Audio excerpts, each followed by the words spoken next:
What's going on, everybody? It's Dave with the Collective Experience, and we are back for another episode of the Foul Plugs Moto Show. I got a very special guest with me. Not only is it my boy Manny Fresh, aka Manny Jones, everyone loves him, everyone knows him.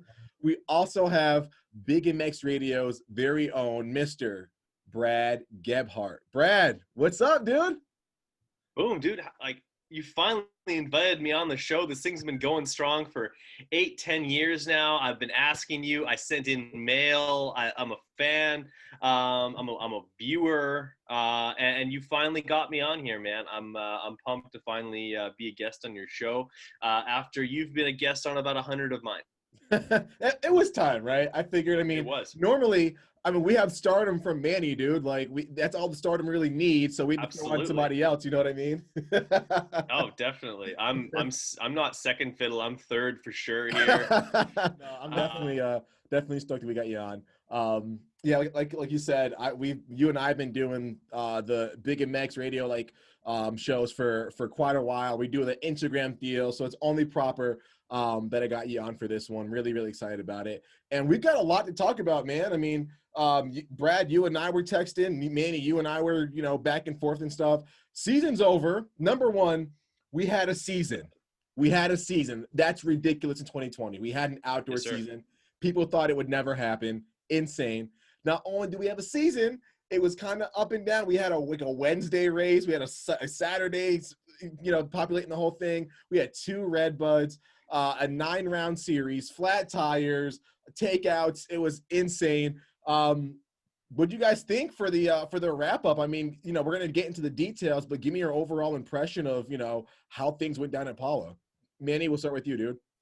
I think overall it was pretty much everything that we expected. Me and you kind of went back and forth about it all in all, and I called it. I hate to say I called it, but I did tell you that Chase Sexton was going to do very well. You did.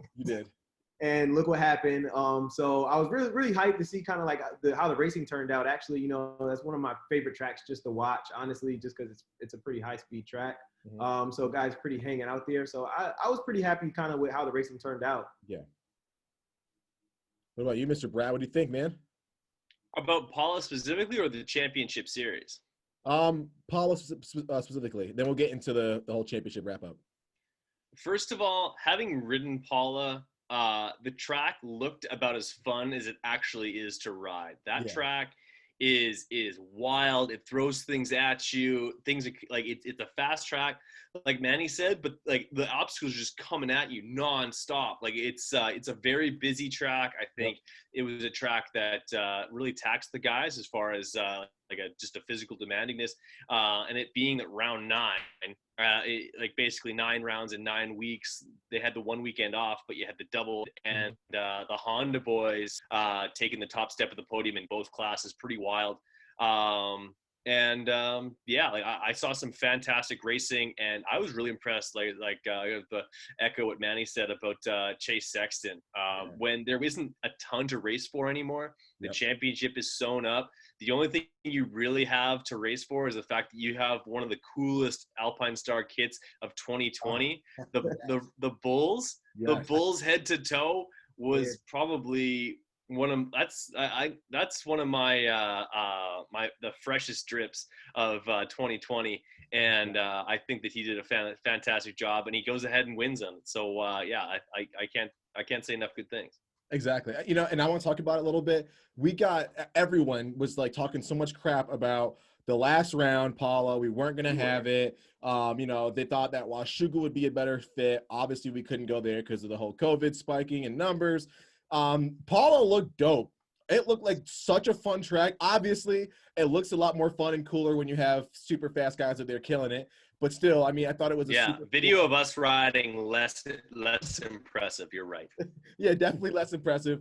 Still, I thought it was pretty cool that they actually made it look like fast, multi-lined, made it look super loamy, which we're gonna be honest, California tracks aren't that loamy at all. It was that's cool. One of the tracks that does get nice though. Yeah. If there's moisture in the soil, I had time to go to Paula if it's open and it's got some moisture. Yeah, no, I definitely dig it. Another cool another cool part of it was we actually had some like really good size like rhythm jumps in outdoor track when, you know, whenever I see like, okay, I've got, you know, an 80-foot table, another 80-foot table, an uphill, a step up, like that just screams like outdoor moto to me. So I was pretty amped to see that. Yeah.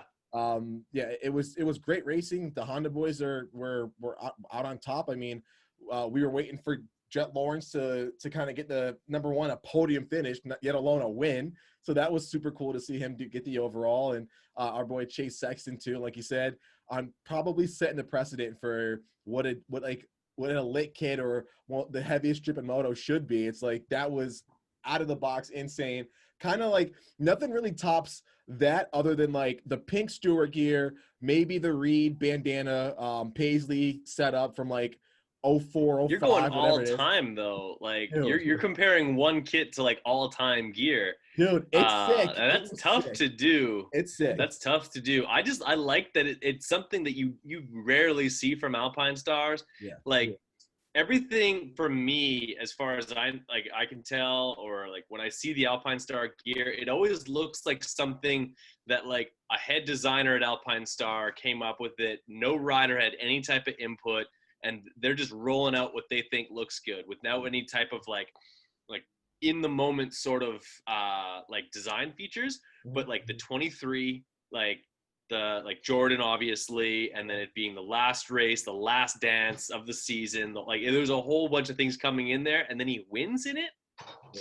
That's pretty sick. Yeah, like that's cherry on the cake, man. That's I like that.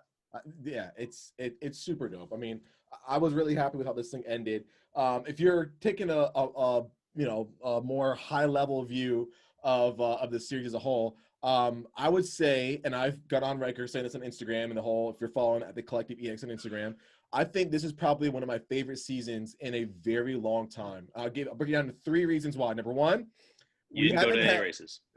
Well, yeah, I couldn't go to any, so that kind of sucked. I did enjoy sitting on the couch, though. As much traveling as we do, it's nice. Manny can attest to that. He travels more than I do. I will break it down. Because we were at such an unknown at the middle of the season, heck, I'll even say like March timeframe if we weren't or we're going to have this Supercross and outdoor season. I think it just got everyone so much more excited for when outdoor finally got announced, got kicked off. It ignited everybody. We were so amped, so excited. We couldn't wait. So I think the excitement was kind of amplified a little bit by us not really knowing if we were going to go racing. Number 2, we actually had solid contenders in each class. Now, we didn't have just one guy who was, heads and tails above the rest. We had 3 or 4 guys that at any moment could, nab a win. Now, I will say the 250 class was a little bit heavily dominated by Ferrandis, but the guy was so mistake-laden throughout. We were able to sneak in a winner here or there. We had, he kept Alex it interesting on himself. Yeah, exactly. So we had Alex Martin win. We had a Hampshire get a win. We had Jeremy Martin win most of these when he was like the second fastest guy, not the fastest guy. So it was pretty sick in that regard. I will say also, we had so many manufacturers in the top 5, top 4, at the end of the races. Now, again, Blue Crew kind of dominated the whole shot, the first few laps. But once things kind of spread out, you saw a Suzuki up there from Alex Martin or one of the HEP guys or JGR guys. You had a Cowie up there. You had a Yamaha. You had a KTM. It was super cool to see so many different manufacturers up there. Almost brought me back to our day, Brad, when it was like 03, 04, Supercross, privateers are actually competitive. You know what I mean? It was kind of dope to see, man. So this is probably one of my favorite years, even though it was condensed, even though I couldn't get to a race, still enjoyed it. I take it back to Ironman.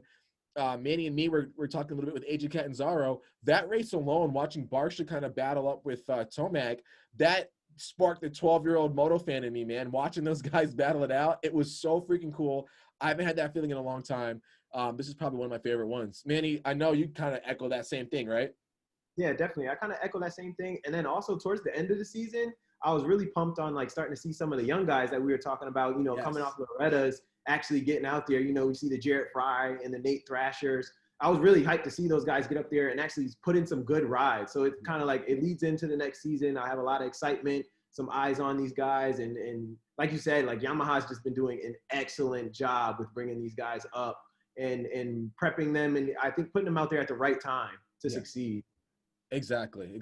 That's a point that we've been bringing up, Brad, is, you know, the whole conundrum on when do you bring these kids up? Like, do you bring them up after they win the 250Bs? I know you and I mentioned that a little bit. Do you bring them up after they win an A class? Like, do you want them training with the pro guys for X amount of time? Like, and so often we see that they bring these kids up and they just underperform every single time, which is kind of a bummer. But the Blue Crew Star Racing guys seem to have it figured out. What's your take on it?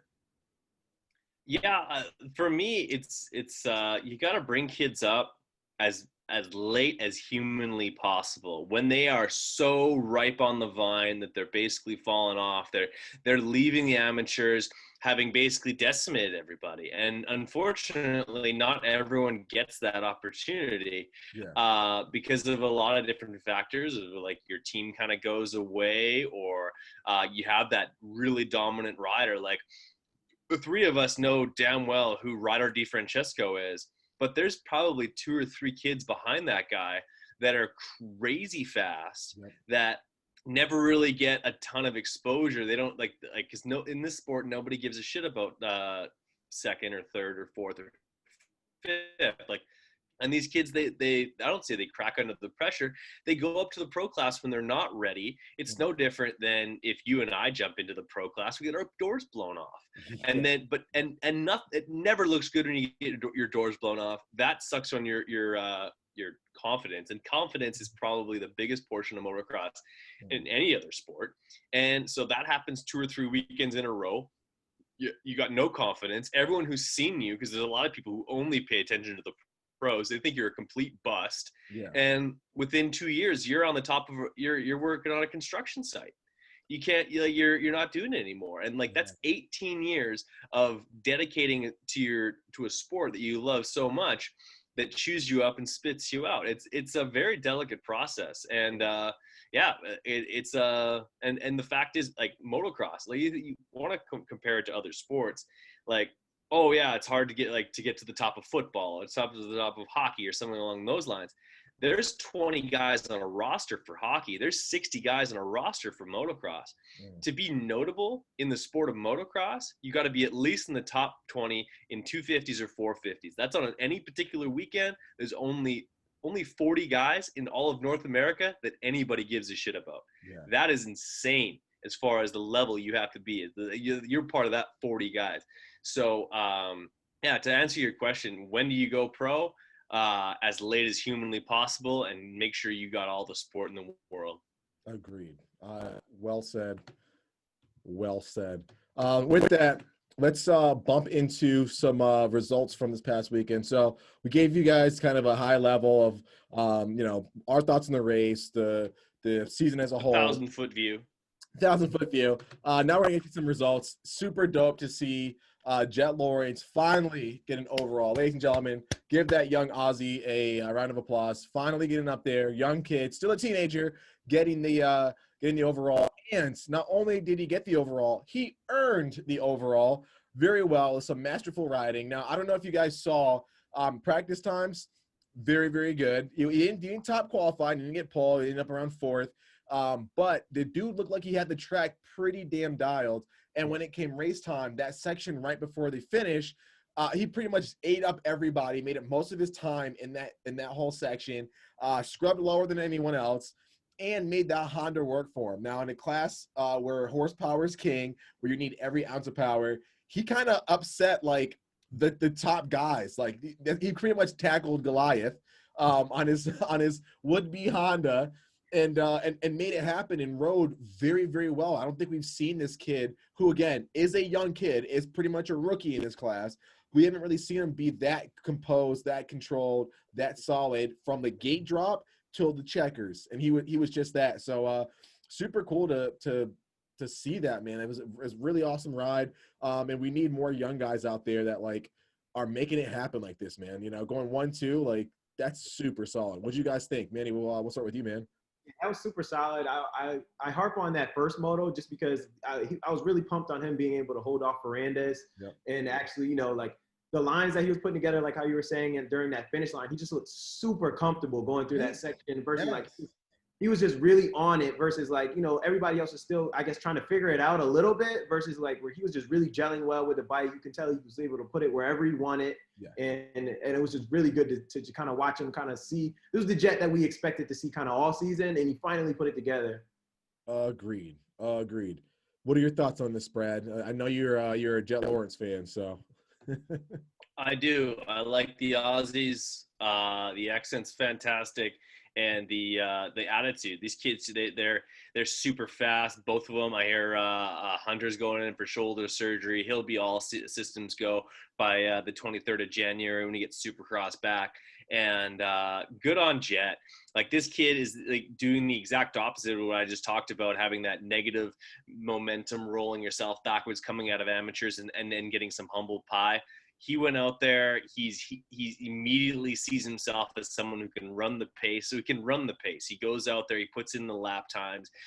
He doesn't let anybody push him around. He's shooting shots at Justin Cooper right after the guy just beat him in an overall. Just like absolute, like just no fear whatsoever. And then he backs up his mouth, which is probably the most Australian thing you can do, is just to go out there, pick a fight and settle it.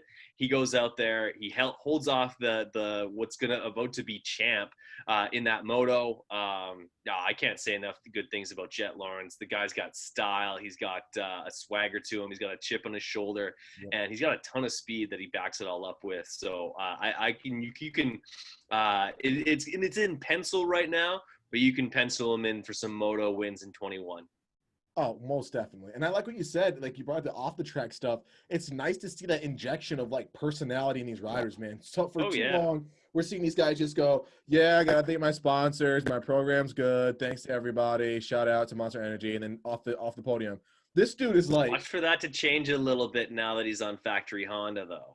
Yeah, I think the big red machine might have a little something to say. I think you're right. You're right. They did tone down Roczen a little bit. When Kenny was on RCH, he's telling people to go suck his balls, and then when he's on Honda, there's a little bit less of that. But yeah, like no, I think he'll still be Jet, but he might be like Jet Light.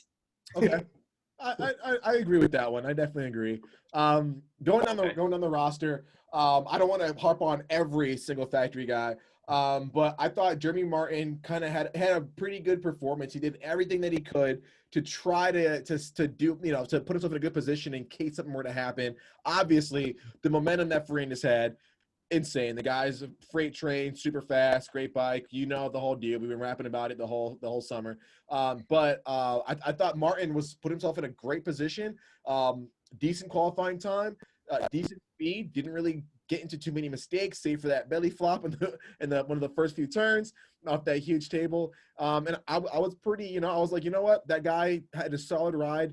Sucks that he wasn't there for you know, for some of those races where Farinas had like, you know, minute lead or whatever, but still I thought it was a masterful performance. And the guy is going to Blue Crew next season, which a lot of people did not see coming. Brad, we thought he was going to PC for sure. We almost thought that was a done deal. The dude's going back to the team that he freaking hated, said that you know, those guys are sabotaging his bike, blah blah blah. How's this gonna roll out? I'll start with you, Brad. Like, the dude going to Blue Crew, what are your thoughts? This is a blindside hit. This was LT taking my head off in the backfield. I didn't see this coming, not one bit. I didn't see him going back to Star. I was actually looking forward to the number 6 being on Pro Circuit Cowie for the first time since 1997 when Ricky Carmichael wore it. 98 when Carmichael ran it for PC. Would have been cool to have it back on there. But no, like, yeah, back to Blue Crew.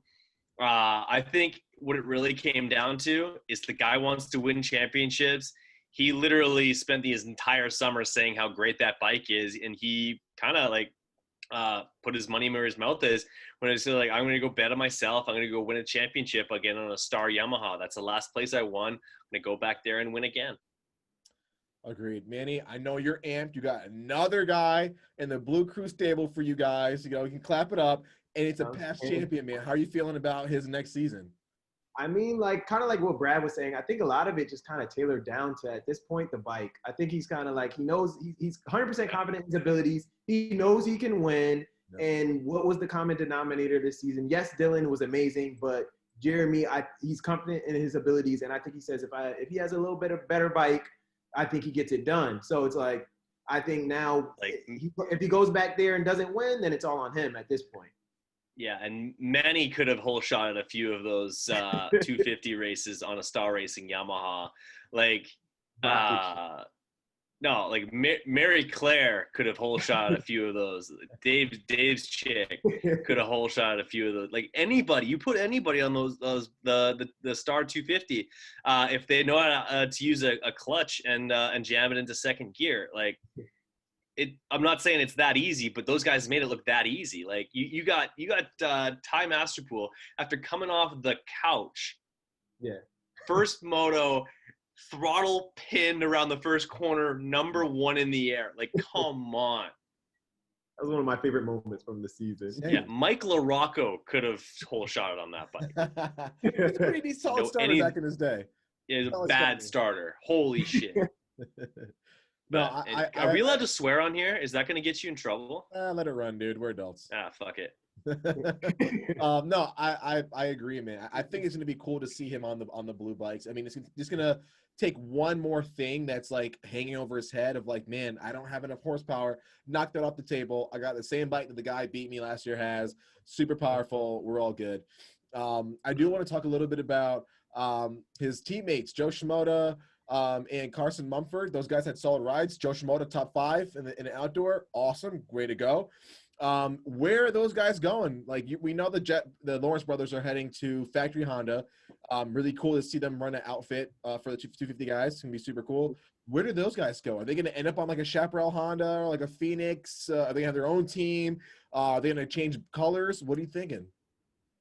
I don't know. Like I'm still curious to see if there's gonna be like another satellite Honda team that pops up that's really gonna have a couple of these high level guys on there, because I don't foresee them just kind of like letting it all go to the wayside, because I mean Geico had a pretty big stable, so it's to kind of let all of that go to the wayside. I foresee like another team kind of starting up another one of those mid-tier programs with Honda support. Yeah. What are you thinking, Brad? Same thing? I think both those guys are going to have a really hard time not having factory support. But the reality is there's only so many bikes out there that are going to be factory supported. Does maybe one of them get picked up by factory KTM? They're moving in-house. I think we know that Mosman's not going back to Husky. Is there a spot there? Probably not. But factory 250 parts and accessories will be available to a team.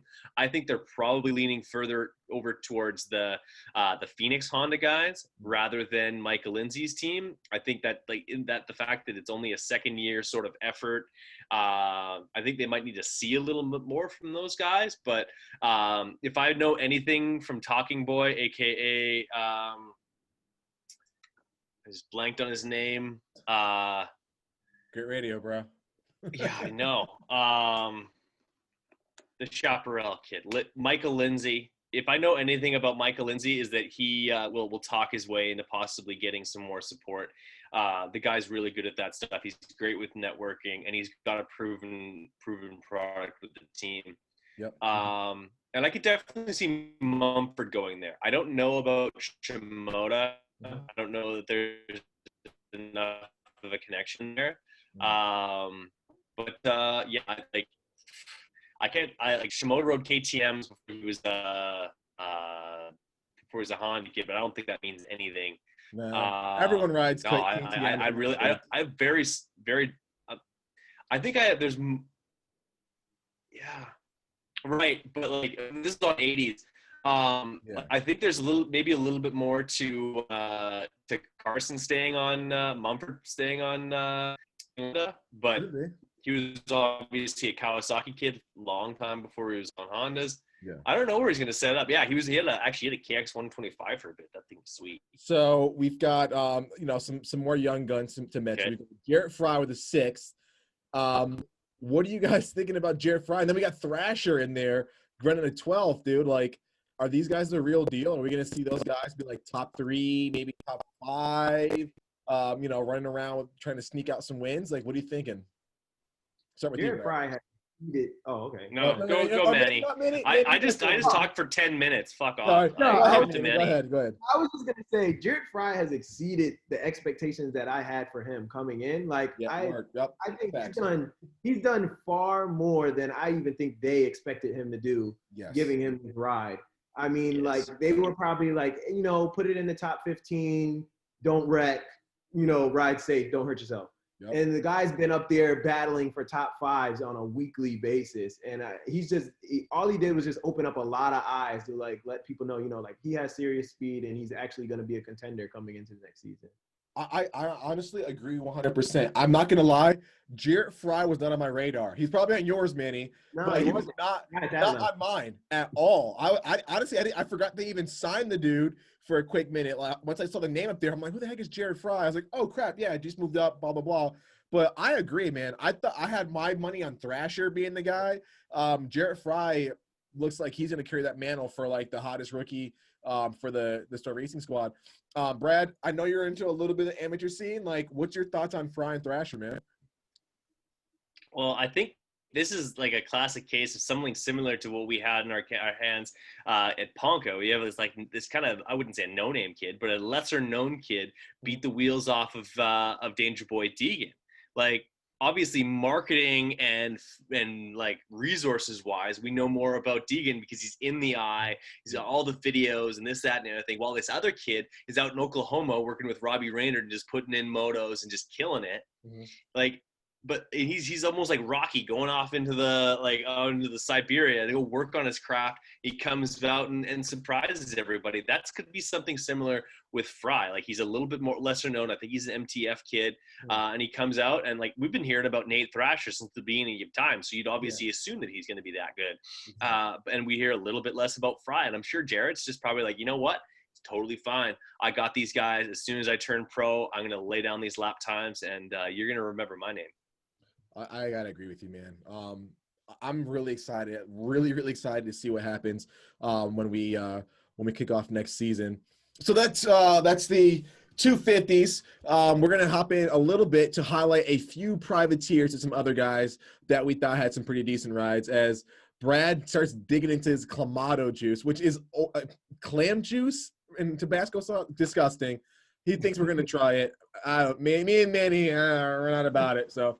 Is that like a Canadian thing? Is that like super big up there? No, it's huge. That's what we make. We make our Bloody Marys with clamato juice. It's made by Mott's. Never heard of it. Sounds gross. Fantastic. I'm gonna send you some. Oh, please don't, God, dude, please. I wanna mention Dylan Schwartz also for the Young Guns. Okay. Dylan Schwartz had a really solid ride, and don't forget Dylan Suzuki. Brad's cheering, throwing one up for Dylan Schwartz, making it. Hell yeah! If you ride a 250 in a Suzuki in the 250 class, I will cheers to you. You deserve. I will give you all the props in the world. You want to bring a ball of paper to a gunfight, like. Dude, and he's making it work. Like, he put it in the top 15. Come on, dude. Like, how? It's insane. And it kind of sucks because he was a little overshadowed by who was it? Styles Robertson. I'm almost saying Ryder DiFrancesco.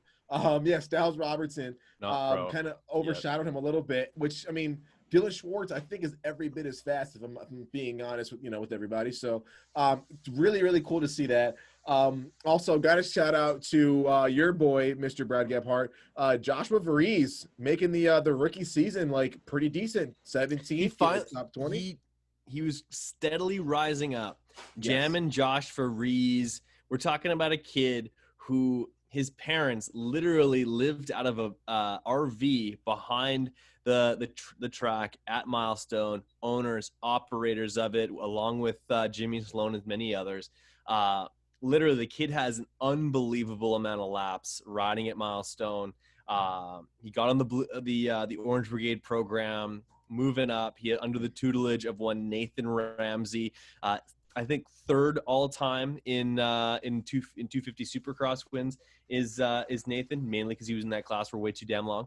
But like he just steadily built up. And one thing I will say about Jammin' Josh, this is probably the most impressive thing about his first summer, is the fact that he was on basically a privateer KTM and he finished every single fucking moto. Yes. He had some outside the top 30 finishes, and he's like, nope, I'm finishing this sucker. There's a lot of kids, and I mean a lot of kids, who are sitting in 28th place. They're tired. Their arms are sore. This, that, and another thing. They got an arm pump. Their hands are all blistered up, and he finished every goddamn moto.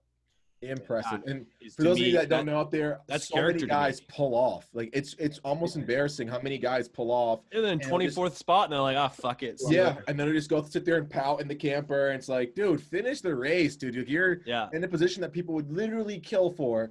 So yeah, to see somebody Dave would literally sell his left nut to have like an extra 10 seconds off his pace. Take them both, dude. Take them both. If I can, you won't use either one of them, so why would you need either one? Dude, maybe that's a bad example. Maybe that's a bad example. If I can drop my lap time, dude, take them both for a second, dude. Come on. Yeah. I think you just need that lap king thing. I need something, dude. Or maybe a digital slacker, or maybe you just need to wear more stuff from FXR, man. I think the FXR is helping you drop your lap times, or at least look cool. It is. You gotta look pro to go slow, bro. Exactly. Manny's about to board the FXR program. I will say, Manny's kits are looking pretty solid. He has with style. The blue crew. With the blue crew, it's looking good. He's got style. Yeah, he's once he got the FXR stuff in his back, started scrubbing more and stuff. Man, I don't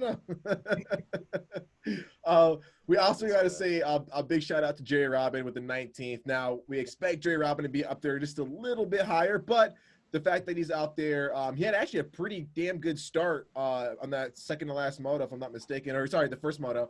First moto, he finished 14th. Yeah, it was good. Really, yeah. I like to see him there. I like to see him around here. Yeah. Jerry's so talented, man. A lot of people sleep on him, but that guy is he any given moto, that guy could boom, like surprise everybody. So always be on the lookout for Jerry Robin. Also Jared Steinke, making some noise, 21st. Not bad for a guy who really kind of spreads out his talents. I mean, the guy really, he's not really a super focused, dedicated moto guy, but when he wants to be, the guy can throw out some good rides. So super cool to see him, as well as Curran Thurman, super likable character in the pits, putting it up there as well. 25th, but exactly, yeah. And our buddy Jordan Jarvis, she got in there, dude. She qualified, and she got some decent. Dave's girlfriend. Oh, come on, man. He wishes. And she was up there. She's solid. Nah, dude, come on. She's tougher than me, and she can whip my ass on a dirt bike. Not gonna happen. Yeah. That's why you're not dating her. Those two reasons only. She's super solid. And she looked racy, dude. Like most people, like when they're back there 30th, she 31st, like, dude, she was like when she got into the second moto, I wanted to say it was at WW. She was in 36th, and she moved up to 31st without guys crashing. Like she actually worked past those dudes. Exactly. Exactly. Head to toe in the Fox gear. Like she's very well like fitted up. I think she's got like really good style on a bike. I wouldn't want to like if I show up at a random practice day and she rolls her bike, if I see the 301, I'm loading up. Like well, she's gonna blow my doors off, and I can't drive my truck home without any doors on it. So, no, I want no part of racing against Jordan Jarvis. That girl is legit. Like there's a number of races where like they're like, oh yeah, she's second alternate, this, that, and the other thing. Check the qualifying, boys. She beat 13 dudes. Yeah. 13 guys who call themselves professional motocross racers that she raced ahead of. And yeah, all that hats off to her in the fact that not only is like that she's doing it at that level, that she's that damn fast, that as much as there's people who like absolutely champion her and give her all the props in the world, there's probably an equal amount of people that's like, yo, this is a dude sport, get the hell out of there, what are you doing? Like I wish there wasn't that stuff, but there is. And yeah, she fights through all that shit, keeps her head down, and I think she's doing it right. Agreed. She got a good team behind her. The SGB guys, as you know, great group. Dad's a cool person.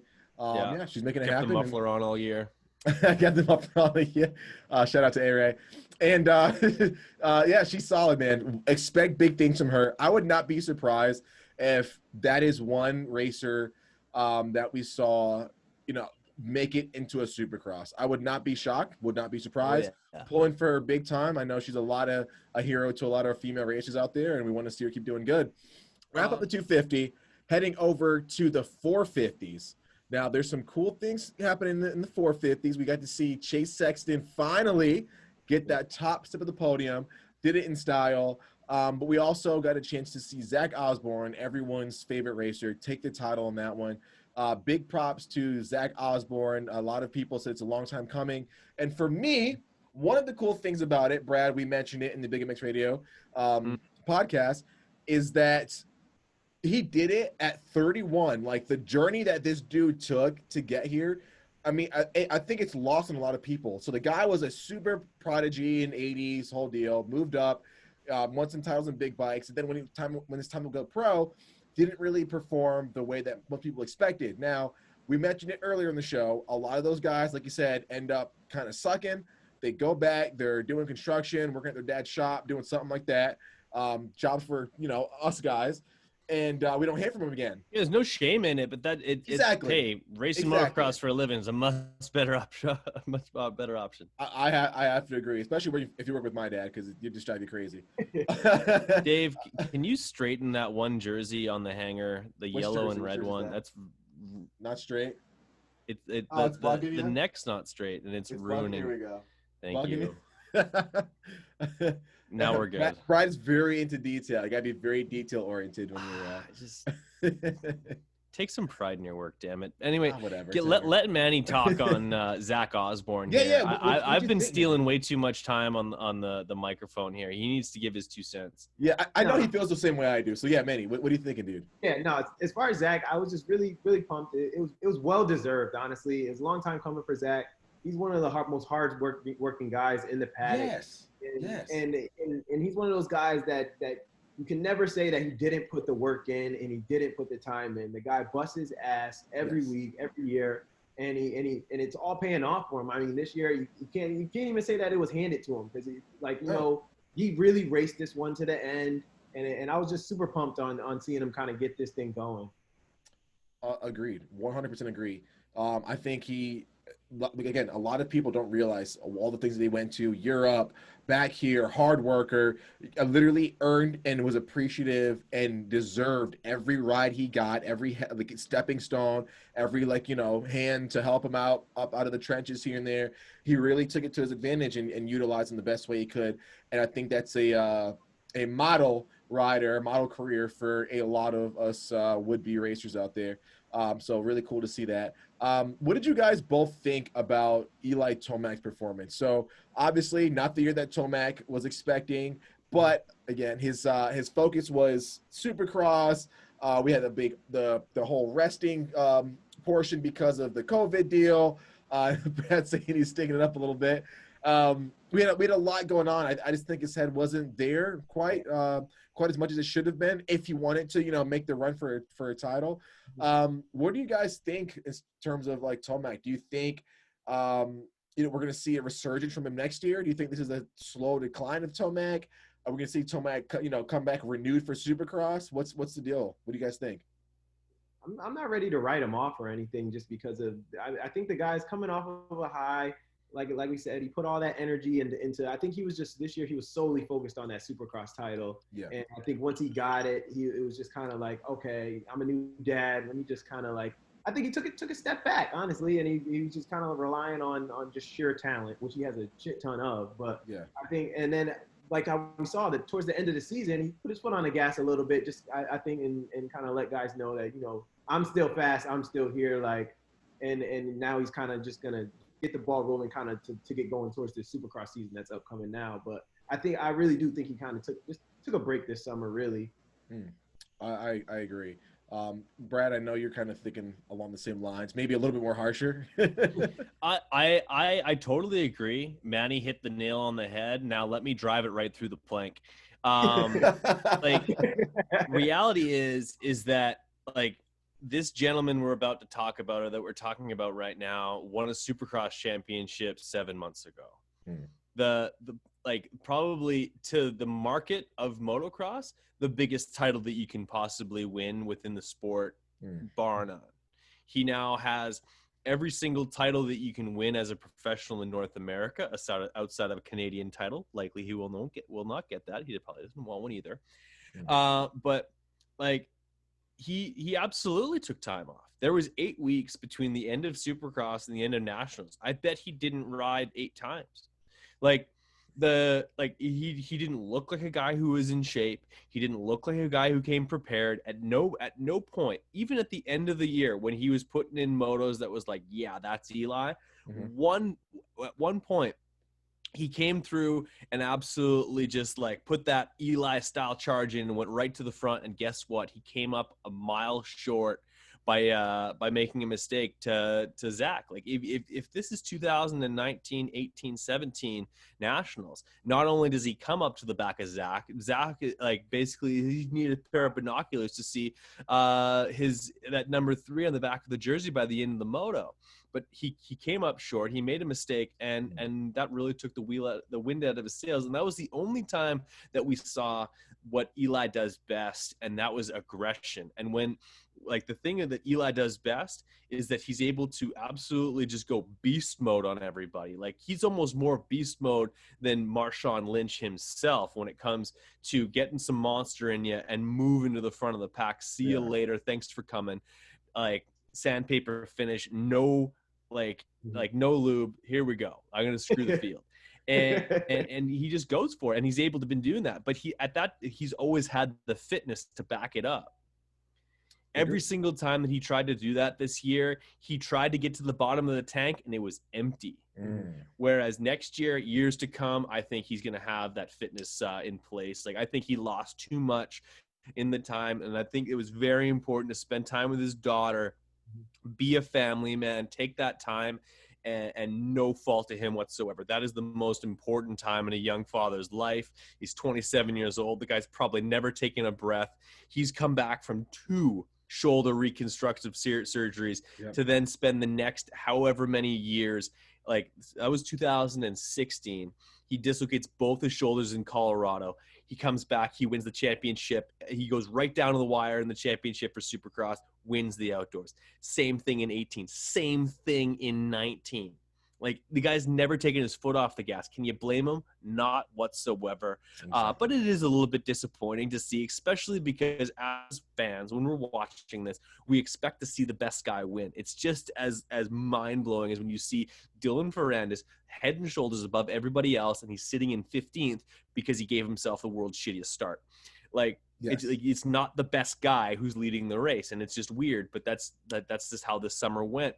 And not to say Zach Osborne's not the best guy. He was the best guy this summer, but I don't think we got full Eli. And when he tried to be full Eli, he didn't have it. And I can't write him off either. This guy has way too much talent. He has way too much drive. And I think that this summer might be that shitty taste in his mouth he needs, similar to how things were with RC when he got beaten a number of races in 2003 in Supercross. Basically, just he got beat a few times that summer by Kevin Windham. He tears his ACL. He goes and gets it fixed for the 2004 Supercross season. Then he goes perfect. I'm not saying Eli Tomac is going to go perfect in 2021, but he might have that carrot. He might have that motivation. And if he does, watch the fuck out, because Eli Tomac is still probably the baddest man in North American motocross. And if he's got the motivation and the the wherewithal to go do it. I think he's just another guy that everyone's going to have to deal with. But he's going to be challenged. You know what I mean? Like he's like Zach Osborne and those boys, all kinds of talent, all kinds of motivation, and all kinds of confidence rolling into the next season. I can't wait for 2021. But as far as Eli for 2020, you didn't get to see what you wanted to see, but you understand it because of the situation he was in. Exactly. 100%. Awesome breakdown. We're gonna have to do I know. Brad feeling himself. I think we're gonna have to do like a separate like show because there's so much that's coming into 2021. Like we're gonna have to do a separate show just talking about 2021 Supercross, like a prelude. You know what I mean? There's so much going on, and there's so much.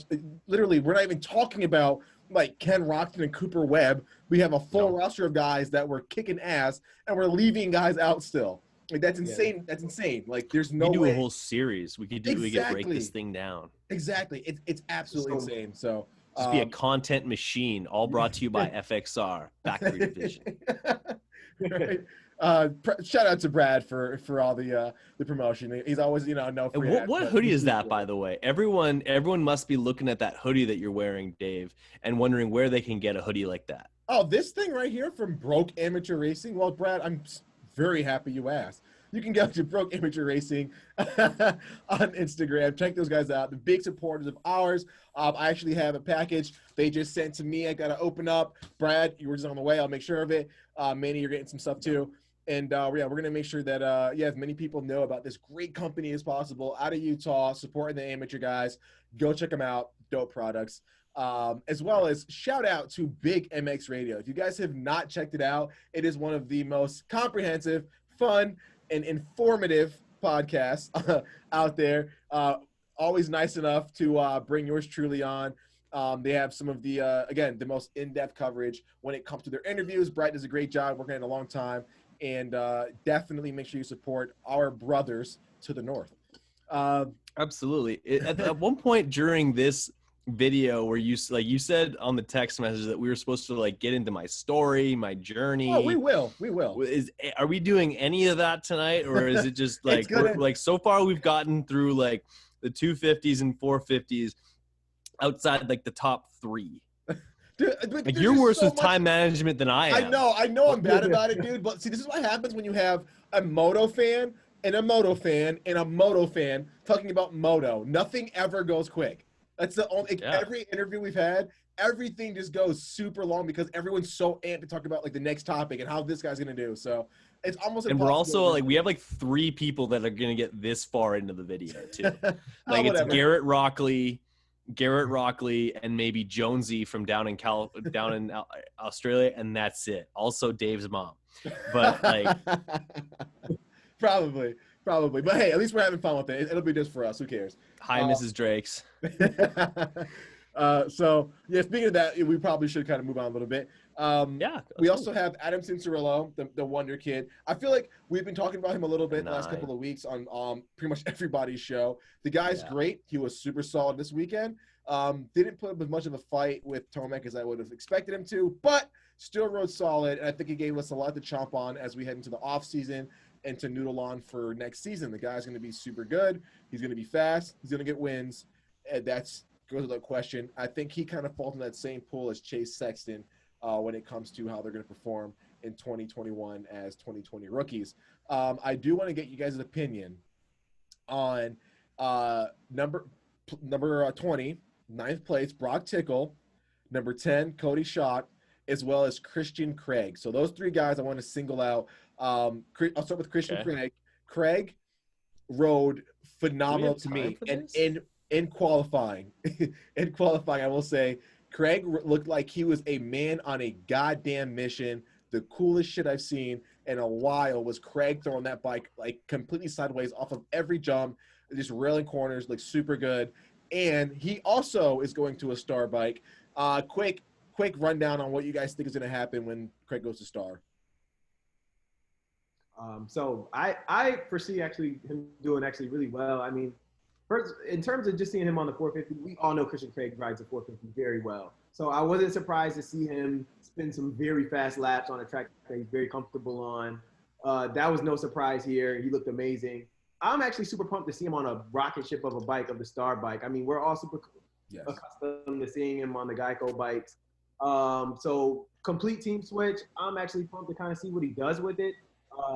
We all know that this is kind of becoming like a kind of do or die situation for Christian Craig now. He's been in 250s for a while.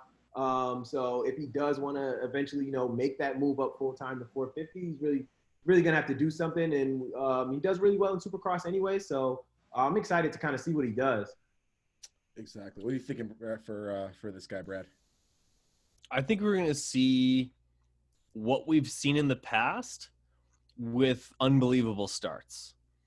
Like Christian Craig, no one's ever questioned Christian Craig on his skill on a motorcycle. The guy is like, I'm not like, this is not a news bulletin coming out. He's one of the most beautiful looking motorcycle riders on the face of the planet. When he rides the bike, he puts it where he wants to. He's smooth. He's technical. And he's got one lap speed. And with that Yamaha, also expect to see some clicking into fourth gear coming out of a corner and just blitzing across the top of the whoops. Like the whoops were already a highlight and a strong point for Christian. That will be exaggerated with the Yamaha. Where I kind of bag on Christian's sort of program and I don't know, his career, I suppose, but it's just there's always so much expectation, and unlike Uber Eats, he doesn't deliver. He doesn't bring you that championship that you ordered, you selected it, you wanted extra pickles, and he doesn't end up at your door because he goes down like a week out from the first round or the second round after being a podium guy. He's on his head in St. Louis, like we saw him. It's just there's always something that just like, you know what I mean? There's that glaring like, oh, if only there wasn't this one thing with Christian. If he can overcome that, he's a championship contender. But if he can't, I think it's going to be another frustrating season for fans of Christian Craig. And I can't wait to see Jagger Craig on a YZ65. Those pictures are going to be adorable. And yeah, I like that. And yeah, that's what I expect to see from Christian Craig. Also, I don't know what number he'll run for next year. I think this is the first time in a long time that he's run pretty much every race other than maybe a couple of races in Supercross. So he'll probably be in like the low 30s, I suppose. Awesome. Good. Like Christian Craig, everybody. He's like that Dennis Green. Like he is who we thought he was. Yeah. And we let him off the hook. You know, like it's just unless he proves me otherwise, he's going to be extremely fast. Mm-hmm. He's going to look unbelievable on the bike. Yes. The shift gear and the Fox boots, the whole 9 yards, is going to look sick. But at the end of the day, it might leave me scratching my head and wishing for a little bit more. But that's Christian Craig, and that's why we love him. I'm going to have to agree with everything you just said. And I also wanted to bring up Brock Sickle in ninth. What's going to happen to him next year? I thought this was a great ride. Get no ride. I thought it was a great ride. So do you think it'll be privateer, kind of a la Kyle Chisholm, Benny Blows? I think he waits for someone to have like a fill-in ride. I think he like if Supercross is supposed to start on the 23rd, I think he has a job by the 30th. Manny, you agree? Yeah, I would agree. I don't see him getting picked up by a full-blown factory effort or anything like that. It's too deep. The field's too deep, I think. Yeah, you're right. You're injecting now a McElrath and a Ferrandis to an already saturated program. Like you think of like the top 10 guys from this last weekend or at Paula. Mm-hmm. Insert Barsha, insert Webb, insert Ferrandis, McElrath, and Ferrandis, McElrath, Webb, Roxton. Like there's 4 guys that like you can't argue any of those guys as a top 10 guy. Exactly. And those guys are coming into a very talented top 10. So 4 guys gotta go. and everybody who's in 11th or worse, your result looks that much shittier. Like every time we roll into Anaheim 1 or whatever this is going to be, like the first round is going to be, someone is going to be on a factory supported motorcycle riding around in 17th, and it's absolutely mind blowing. Yeah, it always happens. Like you said, there's just only so many spots for a super deep, talented team like this. And I think he deserves that that spot, like the second spot at the RC, or not the RCH, the RMC ATV KTM team. Acronyms. Like he deserves that spot. But I think it's going to go to Bogle. I like. For me, like I don't know if it's a KTM thing for him letting him. They were the ones that let him go after the suspension. I would take Tick all day long, but I like as of the last race, like I didn't see him have an offer from anybody, and I talked to him. He didn't have any offers going on, and yeah, I think he's going to have to sort of sit and wait and see what happens. Maybe you see him on an MCR team or something like that, but it won't be a full factory effort. I'm going to have to agree with you. What do you think, Manny? Yeah, that's what I say. I agree pretty much on the same thing. Like I see him getting picked up. He's going to be like probably at the top of the list in terms of fill-in rides easily. But in Anaheim 1, I don't think we see him on a factory bike. I agree. I thought he'd kind of be like maybe the journeyman privateer, like we've seen a couple guys do, like a Chisholm or whatever. But you know, now that we're thinking about it, I do think he would. You know, he's got a lot of, his name holds weight. You know what I mean? He's got some good stock in the industry. So I think a fill-in ride would be kind of right for him. Also, shout out to Cody Schock, top 10 FXR Chaparral team, led by everyone's buddy Michael Lindsay. Very good ride. I expect some big things out of that team come 2021. They might get an addition with some of the young guns who were on the Geico team. I expect some big things out of those guys. Also, going down the list in our privateer shout out, Jake Masterpool looking really good. In 11th, Isaac Teasdale in 12th. Our buddy Justin Rodbell, SGB's very own, making it happen in 13th, beating his mentors, you would say, A-Ray. Is he the new captain of SGB, Manny? Is this the guy that we're going to be rooting for now? I mean, he's let everybody know he wears the big shoes over there. Right? You walk in there, ask about me. All right, I run the autograph line. This is my thing right now. Relax. I'm here. So putting everybody else on notice. So shout out to that dude. Our bud Tyler Bowers with the Trigger Racing team. Couldn't be a nicer group of guys over there. In 17th. That dude is expected to be top 15, obviously. Having a tougher go at it this year, but it's still good to see the number 34 out there ripping around the Cowie.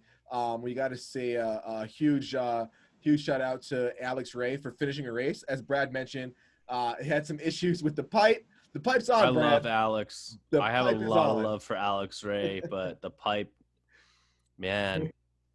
But he battled it all year, and you know what? Like, similar to a Josh Faree situation, hats off to Alex Ray for not throwing in the towel, because he had many opportunities and many reasons to say, fuck this. Like, the bike's not running right. I can't keep oil in this thing, this, that, and the other thing.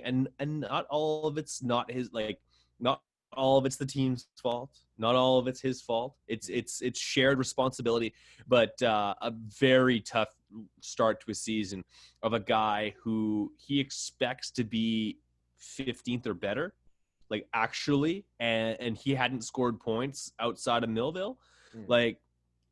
That's like, we talked about confidence earlier in the show. Like, that has to be a huge kick to the nuts over and over and over again. And you know, the guy keeps a light heart and he tries to keep things going week to week, but you can only get kicked in the ball so many times before you really feel like you're up against it. And yeah, but hats off to Alex. I think he's back there next year, and I think that team's going to be that much more able to support a guy of his level moving forward. And I expect good things. I think at his peak, with a great bike and team behind him, I think Alex Ray can be a consistent top 15 guy in Supercross. I echo those words 100%. Also, again, keeping going on the list, Jeremy Smith, another SGB guy. God, these guys are like a conglomerate, man. They're taking over the privateer scene. Pretty soon you see everybody with SGB suspension on their bike. And Cade Clayson, 24th. We got Scott Meshi in 25th. So all these guys, hard charging privateers, and our buddy, last weekend special guest, Adam Ensignap in 26. Again, we expect bigger things out of this guy, and we know they're going to come. They're going to happen. Brad bet that he wouldn't break the top 20. I thought he would definitely top 25. I said top 25. Top 25 overall. And I'm like, but I just know Adam. I love Adam, but I'm like, I don't think he's got it this summer. And again, hats off him for not giving up, because he could have easily said, like, this fucking blows and been see you later. And he made every moto and he kept going. And Adam, you know, like he's got some junk in the trunk there. You know, he wishes he was probably down a few LBs rolling into the summer, but and I think I think he was put in a position that, like, basically like Twisted T Suzuki needs to have 2 bikes on the track. Adam, can you please ride the nationals? Like, that's what that was about. Am I wrong? And he answered the call. Like, regardless of results, he answered that call so that so they could have that sponsor, and so that Max Anstey can put in his efforts. So like ultimate take one for the team and never fucking quit. That's Adam Ensignap for you, and that needs to be a rap song. Like this summer of getting your head kicked in, like that's not easy. He did announce last weekend in our show, a definite drop in our show, that he's got some new music coming out. So you heard it first at the Fallow Plugs. Also, a name that pops out to me that you guys probably wouldn't know, Justin Rando out of East Lyme, Connecticut. So when I first got on big bikes, Justin Rando showed up to our local indoor track and, like, blew everyone's doors off. He was an older guy back then. Mind you, I was about 14 or 15. And seeing this guy's name when, I'll be 30 in a couple months, like, holy crap, that's pretty solid. Going 33 on the day. So really cool to see all these privateers. Guys, we always sit every weekend. Shout out your local privateers. Go follow them.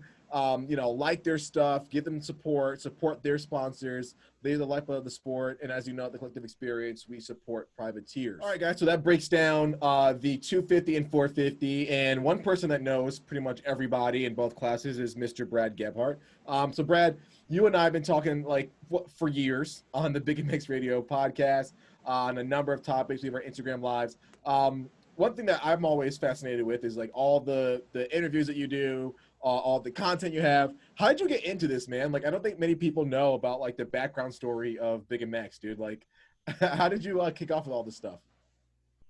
Well, let's spin the clocks back to 2012 when I became addicted to podcasts in general.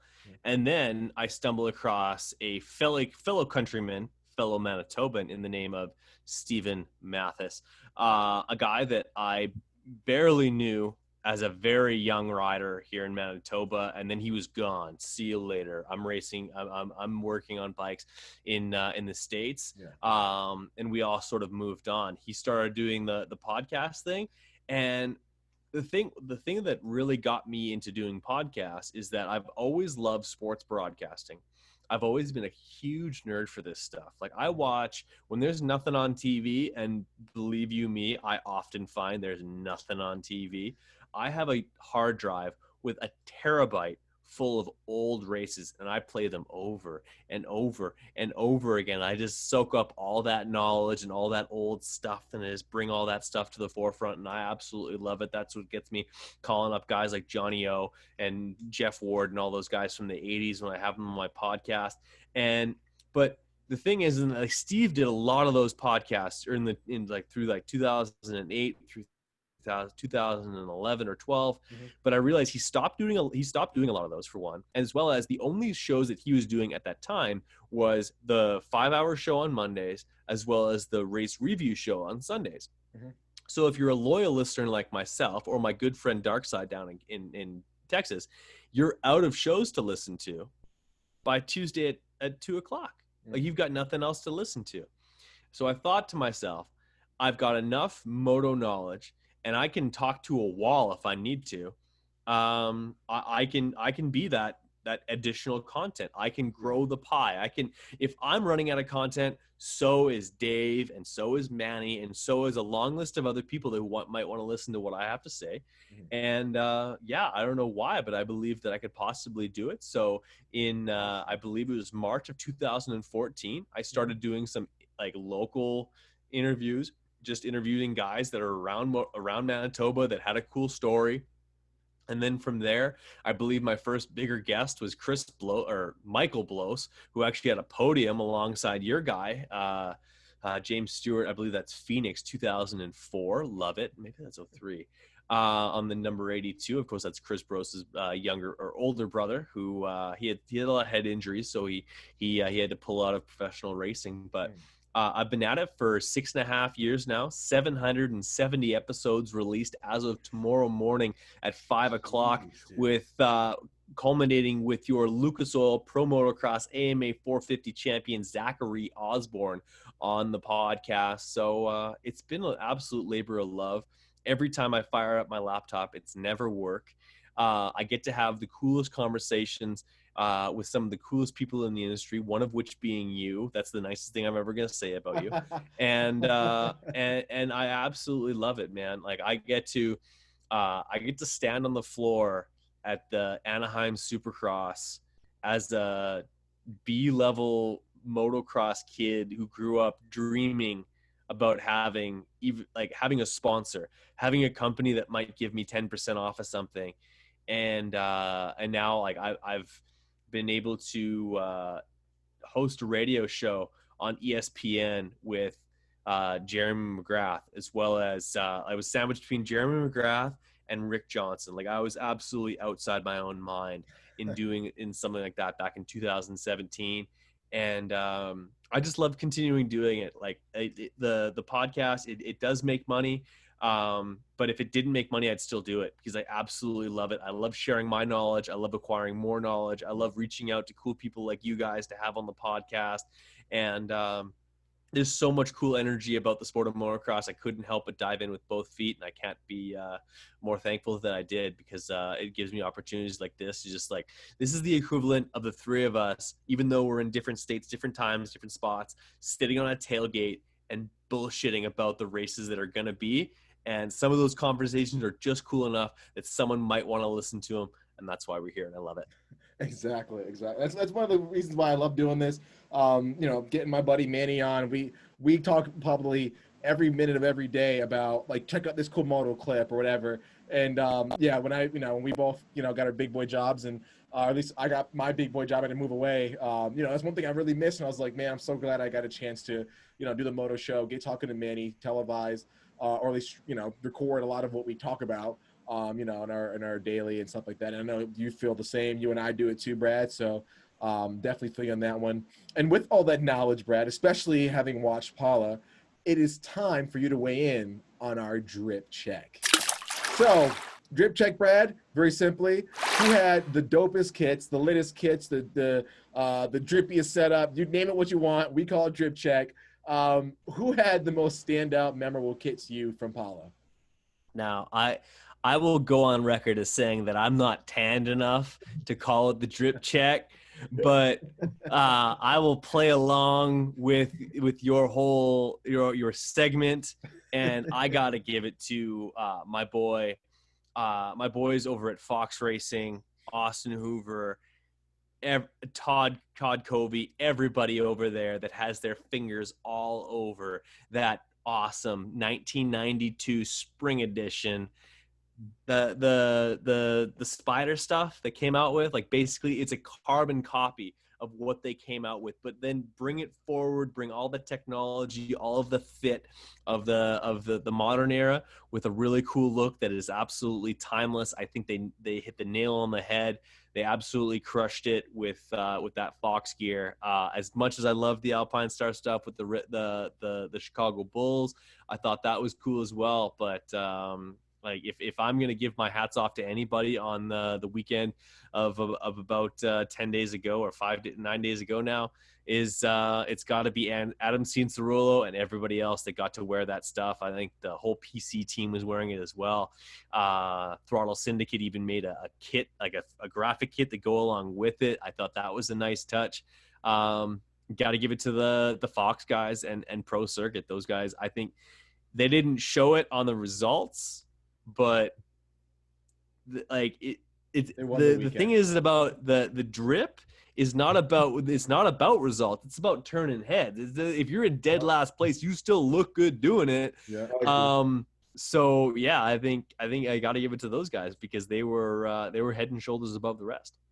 I gotta agree with you. Now this is Manny's segment. Like he dominates his segment.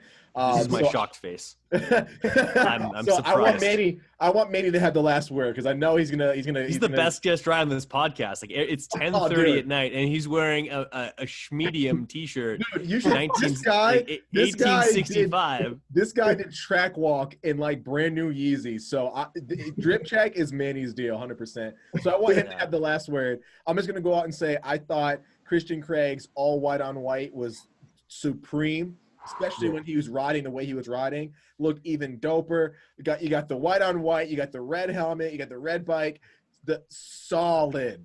Yeah, no, that white on white. He had the fresh cocaine white kit. Sidebar: I love how excited Manny is right now. This is the most. He's rubbing his hands together. This is his time. Say Christian Craig, drip check for me. Manny Fresh, I'll kick it over to you. I think like between us three, we are like gonna hit the top 3 people I think that had the most drippy kit. Honestly, like the Fox kit, hands down, that was some of the nicest gear.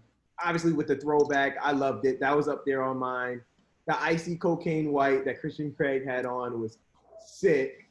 And then obviously Chase Sexton had the MJ Last Dance Chicago Bulls kit on. That was sick. Like he needed to have Jordans on track walk with that. I was just going to say that. I was saying, okay, if he had to pair. Someone dropped the ball. Like, whoever dropped the ball on that is like. DM me, I got you. DM me, I got you. For next all right, Manny. So, yeah.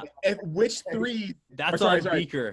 That's on Beaker for that. Which J's is he walking out with on track walk with those? The bread 11. He has to have the bread 11, the patent leather. Like, come on. Okay. Act like you know, Dave. Okay, so my Jordan game is off. I was gonna say 3s, but whatever. Manny's, I have to agree with Manny. The 11s would be fire with that one. All hands down, sickest setup. Manny, do we see more of stuff like this, like from other gear guys? So. Is this a new trend? I hope we see a trend where they just start to at least, even if it's just rider exclusive stuff. I think that brings a whole different edge into it, like just to kind of like everybody so they can put their own little sauce on it. I mean, and then you never know, some of the stuff may really hit. Like we may end up seeing that offered to the public or something like that. Where I'd buy it. I'd actually buy it, and I don't buy gear. So I definitely get that. Like I would get that. Like I have a question for so Manny. You said it might come out to the public, right? I was waiting to ask you this. If it does come out to the public, can everyone wear this gear? Not can everyone buy it. Can everyone buy it and rock it? Like, is there a certain stipulation for you got to be XYZ to rock this? Or is it like just go ahead and run it?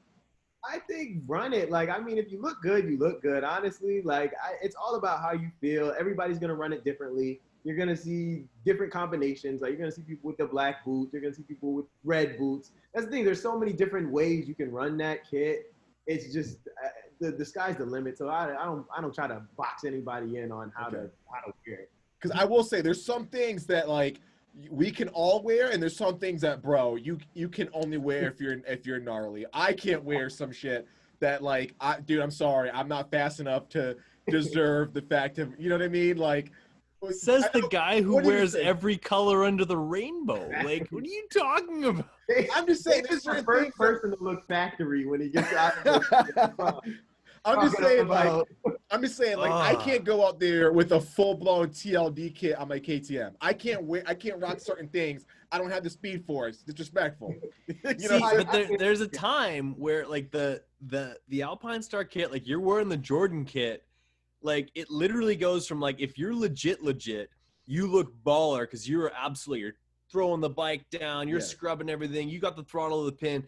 But if you're as slow as Dave is, it's like almost like another flavor of that. Like it's like literally it goes from being like totally serious to like Comedy Central. Like how fucking sick is this that I'm just like I'm rocking this like basically basketball inspired moto gear that like and that you can't go wrong. I think like, maybe I need to change my vote because I think that's why that kit wins.